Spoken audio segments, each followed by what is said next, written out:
इस कार्यक्रम के पुण्यार्जक हैं श्री कंवरलाल जी महावीर प्रसाद जी, पाटनी, मदनगंज, किशनगढ़, राजस्थान। पशुओं की संस्कृति में दो संस्कृतियां हैं। पशु की संस्कृति यूजलेस होता जाएगा, उसको कोई पसंद नहीं करता, वह उपयोगी नहीं है। जब तक उपयोगी है तभी तक उसका उपयोग लोग उसको पसंद करते हैं, रखते हैं, खिलाते हैं। जैसे जैसे पशु कार्य करने में असमर्थ होता है, तैसे तैसे पशु बेकार होता जाता है और उसको व्यक्ति अलग कर देते हैं, यहाँ तक कि उसको बूचड़ खाने भेज देते हैं, यहाँ तक कि उसका उनको भार लगने लग जाता है, उसको छोड़ देते हैं। पाश्चात्य संस्कृति में भी ऐसे ही होता है। जैसे जैसे व्यक्ति का वृद्ध अवस्था होती जाती है,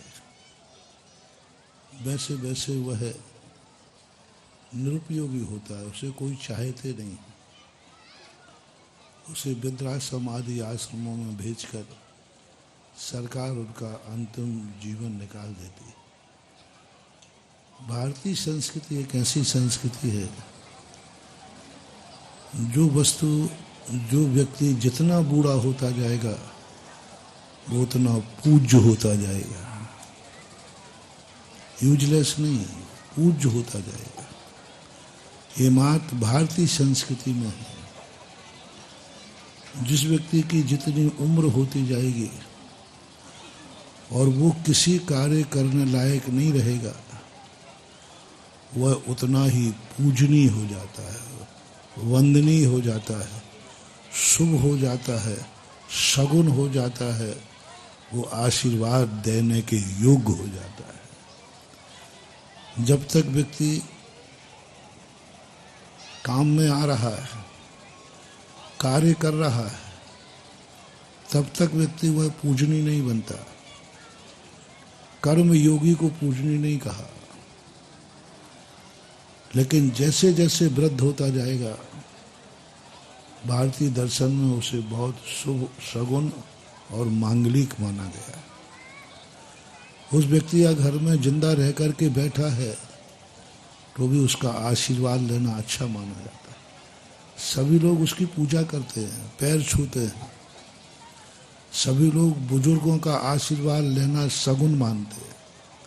ये हमारी भारत की संस्कृति में कह रहे हैं। जितना ज़्यादा ओल्ड होगा उसका आशीर्वाद उतना ही ताकतवान होगा।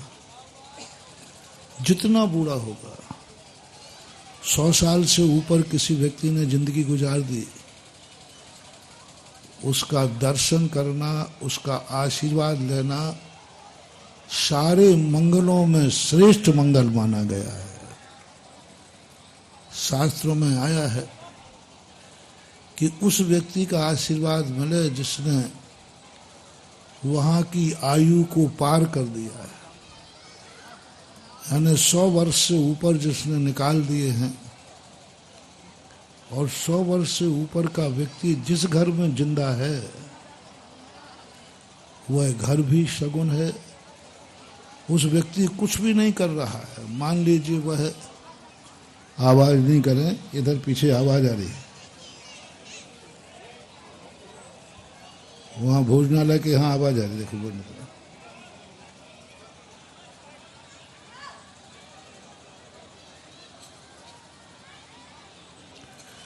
मैं मानता हूँ आज मेला है, मेला का अर्थ ही आवाज का दिन, हल्ला गुल्ला के दिन। थोड़ा इस बार मेले में मुझे शामिल कर लिया है ना, ये तो थोड़ी देर शांत बैठ जाओ, फिर कर लेना है ना। आखिर मेला का आनंद तो जब ही है जिसमें हल्ला गुल्ला होना चाहिए। थोड़ी देर के लिए बैठे हैं अपन, बहुत अच्छी चर्चा कर रहे हैं अपन। तो बेहोश भी पड़ा हुआ है, वो कामों में है, और 100 साल से ऊपर का व्यक्ति है तो उसका दर्शन करना मात्र मांगलिक है। कामों में है, कुछ भी नहीं, पड़ा है। इसलिए आप लोगों के घर में हर व्यक्ति के लिए क्यों कहा जाता था, आज सबसे बड़ा अनिष्ट हो रहा है। लोग जैसे ही वृद्ध हो जाते हैं या तो उनको अलग कर देते हैं या उनसे अलग हो जाते हैं। बहू सासू से अलग होने का मन बनाती है, बेटा बाप से अलग होने का मन बनाता है। कब? जब दोनों वृद्ध हो जाते हैं, कोई काम के नहीं रह जाते हैं, उनसे घृणा करते हैं, वो उनको भार लगने लग जाते हैं। तुम्हारे वृद्ध माँ बाप जैसे तुमको भार लगने लग जाएं, समझ लेना तुम्हारी जिंदगी का अशुभ शुरू हो गया, अमंगल शुरू हो गया। तुम्हारा पतन नियम से होगा और तुम बूढ़े पहुंचने के पहले पहले तक ही तुम बूढ़े होकर के और इतने कष्ट भोगोगे, इतने कष्ट भोगोगे, कोई आंसू पहुंचने वाला नहीं मिलेगा। कई लोग कहते हैं महाराज मेरी दशा ऐसी क्यों हो जाती है, तो मैं पूछता हूं पहले कि आपने अपने बुजुर्गों को जो बिल्कुल भी काम के नहीं थे उनको भार माना था कि सौभाग्य माना था? यदि भार माना था तो आपकी जिंदगी में बहुत अभिशप्त जिंदगी है, आपकी जिंदगी अच्छी नहीं निकलेगी।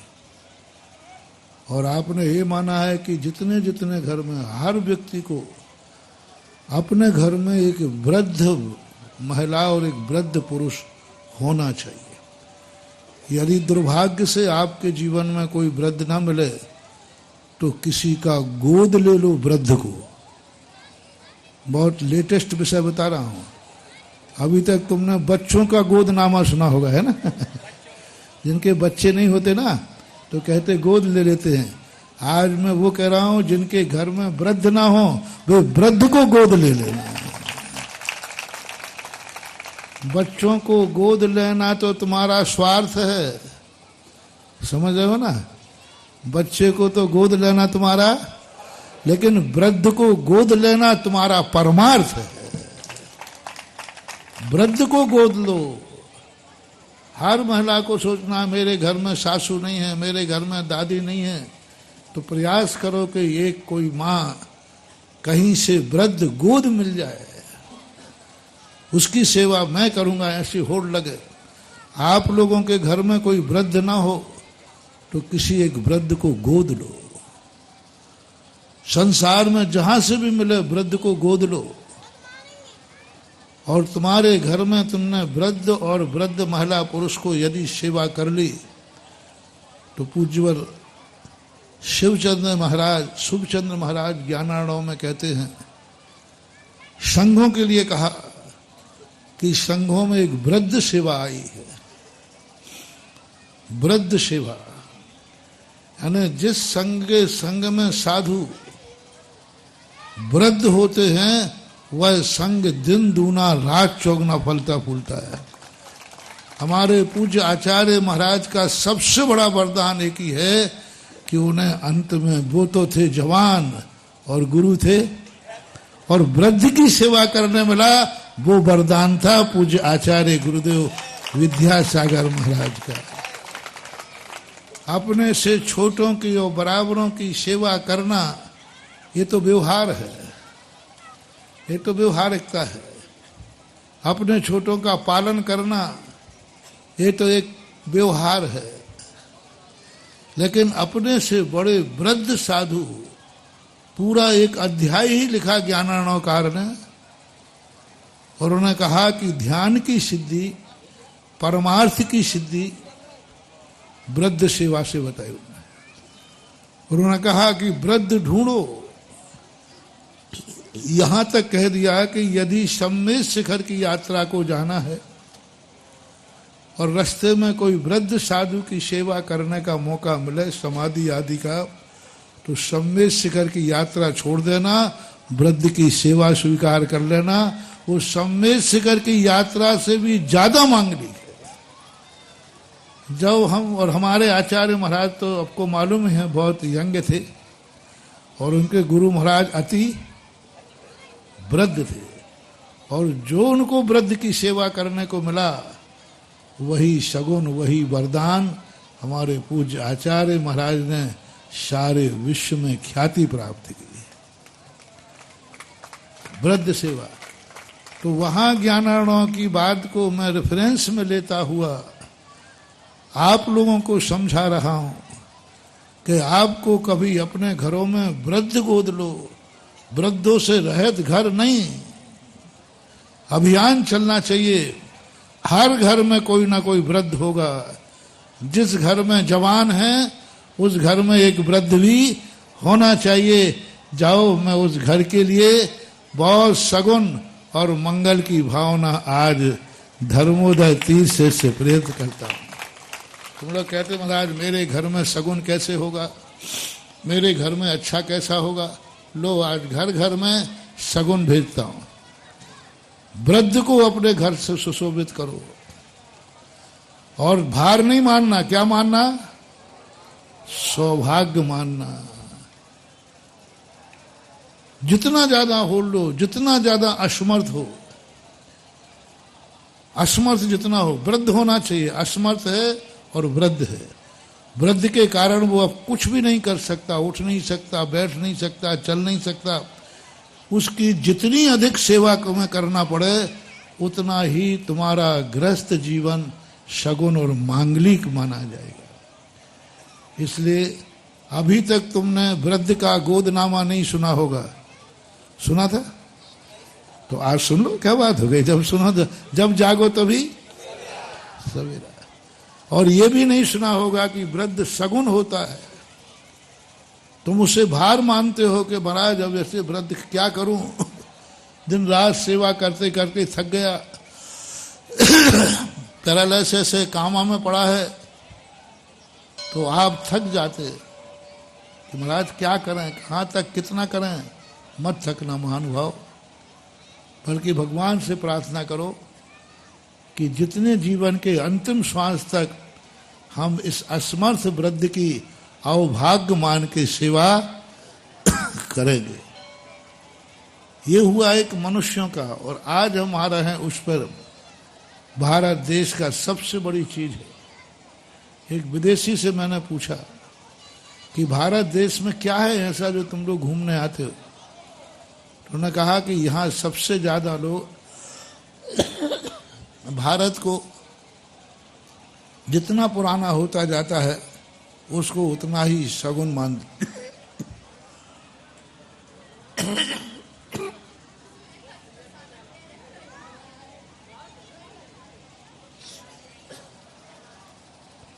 इस पूरे एरिया का सर्वे करने से पता चला कि हमारा भारत देश छोटे छोटे गांवों का देश था। हर 3 किलोमीटर पर गांव थे और हर गांव में समाज थी और मंदिर भी। हम साधुओं को विहार करने में बड़ी आसानी थी। 2-3 किलोमीटर से ज्यादा चलना ही नहीं पड़ना। कदवा से चलो तो कौन सा, मुहासा, मुहासा से चलो महुआ, पसराई, जेरई, पसराई, आगे चलो तो पिपरोदा, और ऐसे कितने गांव। साधु को कहाँ विहार करने में दिक्कत होने वाली है। ये सब गांव थे। भारत देश के तीर्थ बहुत कम थे। भारत के तीर्थ बहुत कम थे। सिद्ध भगवान बनाते हैं, जब सिद्ध बनते हैं वो ही वास्तविक तीर्थ कहलाते हैं। जहां भगवानों का जन्म होता है वो ही तीर्थ कहलाते हैं। जहां भगवान के पंच कल्याणक होते हैं उन्हीं को ही तीर्थ कहा जाता है। लेकिन आज तो भारत में बहुत ज्यादा तीर्थ हो गए। तीर्थ तो 5 कल्याणक जहां मनाए जाएं वही तीर्थ हैं बस। उससे आगे का कोई तीर्थ की चर्चा नहीं आई। लेकिन भारतीय संस्कृति का एक बहुत बड़ा आदर्श है, जो स्थान पुराना हो जाता है और वो एक मंदिर के रूप में बना था, जितने तीर्थ से देख रहा हूं ये सब हमारे मंदिर थे, तीर्थ नहीं थे। क्या थे? मंदिर थे, नसियां थी, उपवन थे, जहां आप लोग विमानजी आदि ले जाते थे। राजस्थान में भी है, साल भर में पूरी समाज इकट्ठी होकर विमानजी ले जाते थे। तो नगर के बाहर कोई स्थान चयन करते थे, उस स्थान को धार्मिक समारोह के लिए करते थे। वो एक मंदिर थे, बस एक मंदिर से ज्यादा कुछ भी नहीं था इनका। लेकिन जैसे जैसे वे गांव असमर्थ हुए, वे गांव वृद्ध हुए, जैनियों के लायक नहीं रहे, तो उन गांव को जैनियों ने तो छोड़ दिया और मंदिर को तीर्थ बना दिया। ये है विकास। मंदिर ज्यादा महत्वपूर्ण है कि तीर्थ? पूजनी कौन है? तीर्थ। वृद्ध हो गया ना, जैसे मनुष्य में वृद्ध हुआ तो आशीर्वाद देने के योग्य हो गया। मंदिर इतना पुराना हो गया कि अब वहां लोग रहना पसंद नहीं करते, लोगों के लायक नहीं रहा, लोगों के असमर्थ हो गया। नहीं बोले मेरे लायक, अब पचराई नहीं है, अब पिपरौदा नहीं है, अब मुहासा नहीं, हमारे लायक नहीं है। तो क्या करें? हम तो यहाँ से जाते हैं, तो फिर मंदिर ले जाओ। तो कई लोग तो मंदिर ले गए और कई लोगों ने प्रयास किया कि हम मंदिर ले नहीं जाएंगे। जिस मंदिर ने हमें वरदान दिया है, जिस मंदिर से हमें पूर्वज पले हैं, हम उस मंदिर को ऐसा प्रयास करते हैं कि ऐसी ताकत बनाएंगे कि एक दिन वो तीर्थ के नाम से जाना जाएगा। थूबन जी कुछ नहीं था, थूबन ग्राम की एक नसिया थी, मंदिर गांव के बाहर ही है ना, विमान जी ले जाते थे। आज थूबन जी क्या बन गया? तीर्थ बन गया। सभी जगह यही देख, पूरे भारत में देख रहा हूं सब, पहले वो मंदिर थे, आज वो तीर्थ बन गए। और जब वो तीर्थ बन जाता है तो मंदिर से कई गुना पूज्य बन जाता है। अभी बात अलग है कि मंदिर जब बनता है तो मंदिर के हिसाब से बनता है, और उसको तीर्थ बना देना, एक गांव को जिला बना देना, तो बसा तो वो गांव के हिसाब से था और तुमने बना दिया जिला, तो फिर उसका स्टैंडर्ड थोड़ा, एक शुरू से ही जिला बसाया जाए तो उसी प्रकार का पैटर्न होगा। लेकिन एक छोटे से नगर को, छोटे से नगर पालिका को जिला बनाया जाए तो कितना मास्टर प्लान बदलता है, कितना सोचना पड़ता है।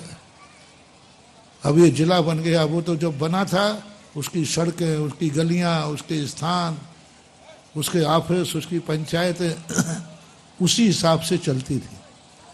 लेकिन जब उसे जिला में परिवर्तित किया जाता है तो फिर उसका बहुत बड़ा मास्टर प्लान बनता है, बहुत बड़ी तैयारी होती है कि अब इसको करो। अब मास्टर प्लान में तो फिर कई लोगों के मकान आएंगे, कई लोगों की दुकानें भी आएंगी और बहुत हंगामा होता है, बहुत स्थिति बनती है। लेकिन करे क्या सरकार भी? क्या करे? या तो आप उसको गांव ही रहने दो, और या जिला बनाना है तो फिर थोड़ा तोड़ फोड़ तो आप दोनों में से क्या पसंद करेंगे? नहीं नहीं, कोई बात नहीं, अच्छी बात नहीं सर का कोई। आप क्या चाहेंगे? आपका नगर जिला बनेगा तो ध्यान रखना मार्केट तो चौड़ा होगा। जिला बनेगा तो हो सकता है किसी का मकान बीच में आवे, किसी की दुकान बीच में आवे, तो उन चीजों को बचा लिया जाए और कह दिया जाए नहीं साहब हमारा तो गांव है, गांव ही रहने दो। और या फिर थोड़ा बलिदान करके उस नगर को जिला बनने दिया जाए। दोनों में आपकी सहमति क्या है? अब देख लो, तुम्हारी दुकान जाएगी। हाँ दादी, तुम्हारे मकान बीच में पड़ गया तो जाएगा। राजस्थान में एक स्थान पे क्या हुआ, एक मंदिर का और एक समाज के 2-3 घर जा रहे थे और वहां से बहुत बड़ा हाईवे निकलना था, अपना तीरथ था, और तीरथ का मेन गेट टूट रहा था। तो लोगों ने हंगामा किया, राजनीतिक पहुंच थी, उन्होंने हाईवे का रूट चेंज कर दिया। मैं पहुंचे, अरे मैंने कही मूर्ख हो, एक गेट तोड़ने से तुमने हाईवे बदल दिया। यहां से हाईवे निकल जाता तो ये तीर्थ महातीर्थ बन जाता। अब 10 फुट की जगह में अपना क्या जा रहा था, गेट अपन बना रहे थे 10-20, उतने से कारण से हाईवे फिर 5 किलोमीटर दूर से निकला। आज तक वो तीर्थ पिछड़ा हुआ पड़ा है,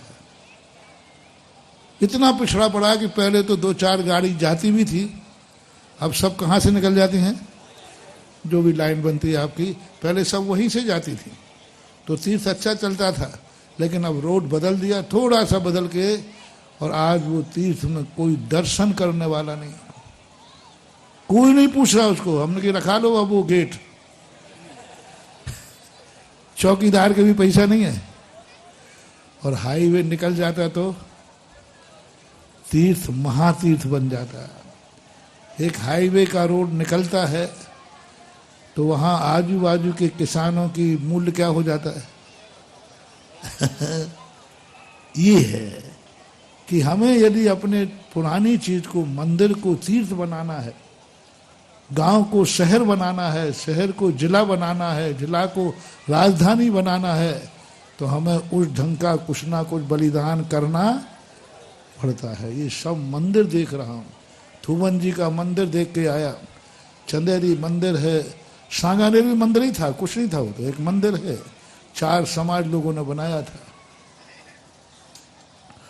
भारत के 90% जो स्थान है मंदिर है।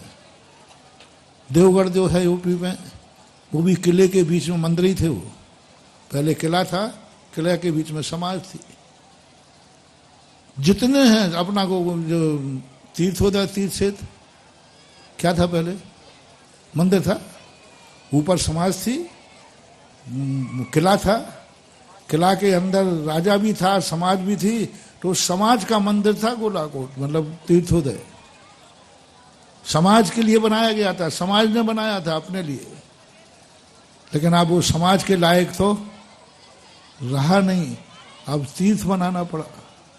तो तीर्थ बनाने के लिए आपको बलिदान करना पड़ता है, फिर उसका सब कुछ पैटर्न बदलना पड़ता है। क्योंकि जब बनता है तो थोड़ा आवाज बंद कराओ ना, तो चलो पीछे। जब बनता है तब वो मंदिर का रूप लेता है। अब यदि उसे मंदिर ही रखा जाए या तीर्थ बनाया जाए, भूमिका अच्छी बनी है, ध्यान रखना बेटा। हाँ, तुम्हारे गांव को गांव ही रखा जाए कि जिला बनाया जाए, फिर से पूछ रहा हूं, थोड़ा मैं कम सुनता हूं। हाँ, टेप कर लेना भैया। तुम्हारी मकान दुकान जाएगी तो है ऐसा ही हम सारे देश में देख रहे हैं। कुंडलपुर बड़े बाबा वगैरह भी यही सब गांव थे। पटेरा था, पटेरा का एक स्थान था छोटा सा। तो ये धीरे धीरे तीर्थ बने। हमारे लोगों की कितनी महानता है कि वृद्ध होता गया तो पूज्य बनाते गए, मंदिर बूढ़ा होता गया तो उसे तीर्थ बनाते गए। उठाने की अपेक्षा तीर्थ बना दिया। उठाना ठीक था या तीर्थ बनाना ठीक था? तीर्थ बनाना ठीक है, उठाना में तो ठीक है, उठ ही जाते हैं, बरसों उठ रहे हैं, लेकिन तीर्थ बनाना ये सबसे बड़ी चीज है। और इस पूरे एरिए में कितने मंदिर उठ गए, गांव गांव के मंदिर उठ रहे हैं। उधर जब अशोकनगर से वहां गए ना, थुवन जी पद यात्रा में, हर गांव में जैन मंदिर था, अमरो तारी सब मंदिर उठा लिए गए। 84 एरिए के सारे कितने मंदिर उठ गए होंगे आप लोग बताएं? सब उठ गए, 50। मां 2 मंदिर नहीं उठ पाए, जिसका नाम था गोलाकोट। अभी तुम्हारा नाम ले रहा हूं, हमारा नाम तो धर्मोदय है। गोलाकोट और ये 2 स्थान उठने की अपेक्षा तीर्थ बन गए। चाहते तो ये भी उठ जाते, क्या करोगे, उठते ही, खंडित तो हुए ही है। लेकिन इनमें बनाते समय कुछ ना कुछ एक ऐसी वर्णा विद्वान थी जो ये भी उठने की पूरी संभावना ही थी। उठ ही रहे थे, तुम नहीं उठा रहे थे तो चोर उठा रहे थे तुम नहीं उठा रहे तो चोर उठा रहे थे। अपन देख ही रहे कैसी विशाल मूर्तियां हैं। लेकिन बहुत अपने भाग्य समझो, अवभाग्य समझो, धन्य समझो कि ना तो वो भक्तों ने उठाए, ना चोरों ने उठाए, और मंदिर से आज तीर्थ के रूप में अपन लोग यहाँ महोत्सव मना रहे हैं। पचराई एक मंदिर था और धर्मोदय तीर्थ हो गया। गोलाकोट एक मंदिर था और अब क्या हो गया, तीर्थोदय तीर्थ हो गया। इसलिए कहा गया 8 नए मंदिर बनाना और एक पुराने मंदिर के पुराने क्षेत्र का जीर्णोद्धार करना बराबर है। पूरे एरिया के लिए ये 2 महातीर्थ बने मंदिर से। तीर्थ की स्थापना नहीं हुई, स्थापना तो हुई थी मंदिर की और बन गए आज तीर्थ। ऐसे तीर्थ का महोत्सव के लिए, अब तीर्थ के लिए जब बनाओगे तो मास्टर प्लान तो बनेगा, और मास्टर प्लान में कुछ ना कुछ तो हेरा फेरी होगी होगी।